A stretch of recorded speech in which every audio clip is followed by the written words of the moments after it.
Okay, so in this video, I just want to test out some of the new features that we have been adding to the AeroCharting plugins, which we are in development. So I just grabbed a chart from Hungary, Budapest, SNILS, and we'll try to do this tables with a little bit less effort. Okay, so now here I have my layout, and this is just a generic, doesn't match anything there, and I have a layout which is just an empty layout, and I just want to demonstrate that we can create the tables rather easily. So first I'm going to start with the OCH table builder. Okay, so this is still not fully finished, but the idea is that we're going to create this part here, and we already have some by default values here. So I got cat 1, 2, and log. So we can just easily replace anything that we have here. So it's just a template that we can't use. So I'm just going to delete.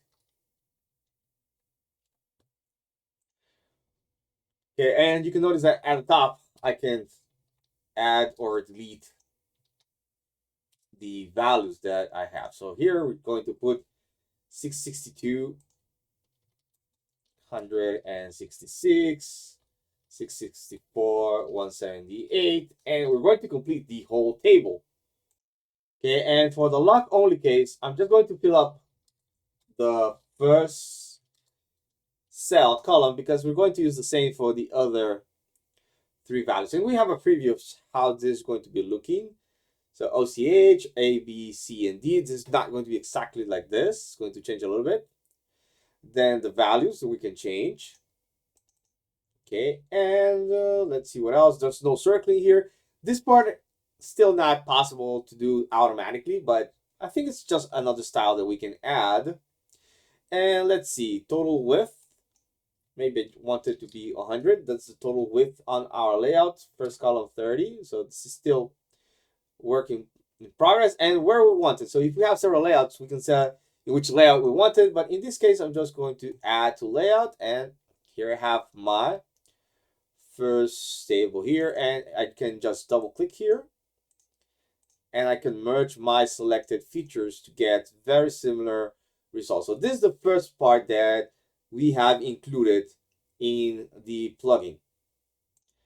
Okay, so now we want to add these ground speeds, rate of descent, etc. By the way, here for Cat 2, they have included also the altitude and the heights. Normally this is just radial altimeter, so we just need the heights, but for any reason they included here as well.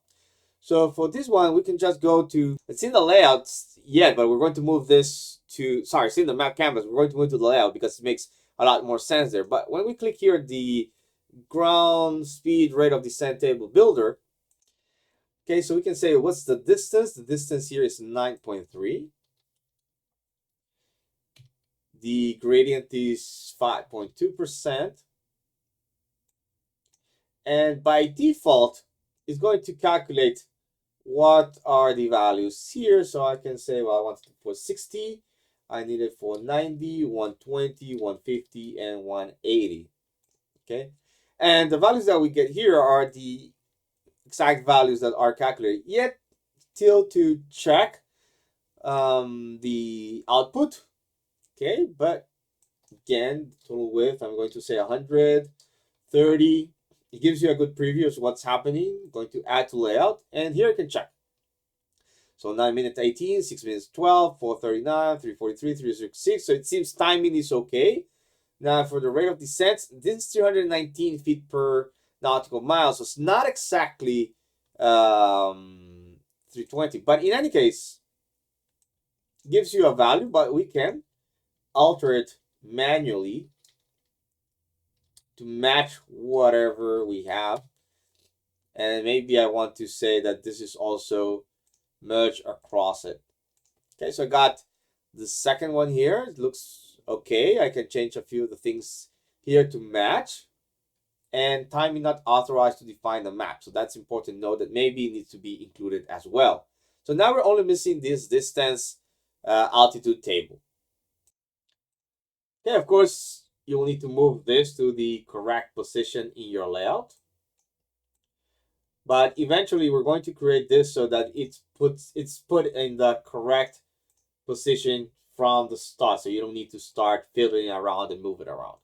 Okay, so finally going to do the distance table. So we need 1, 2, 3, 4, 5, 6, 7, 8, 9, 10 columns, and we need 3 rows. And here we can change to say, well, this DME-BPL. Here we're going to have the distance from the threshold runway 13 left. And here we're going to have the altitude. Second column, they have nautical miles, the unit. And now it's just a matter of filling up what is these values here. Now, of course, these values could be calculated, but right now is manual work. So once you complete the table, you're going to end with something like this. You can say, what's the total width? My first column, what's the width that we want? Of course, still trial and error at the moment. This is the first try that we're doing at this, and we can add it to our layout. And here we have it. Of course, maybe we need to change the column width a bit. Okay. And with this, we can start playing. But the idea is that this will be automatically done so that we don't need to be working with all of these things manually, but automatically. It's going to save a lot of time. And we have just created or recreated this part of this chart in what I think is a reasonable amount of time. And with future releases, this is going to be even further automated.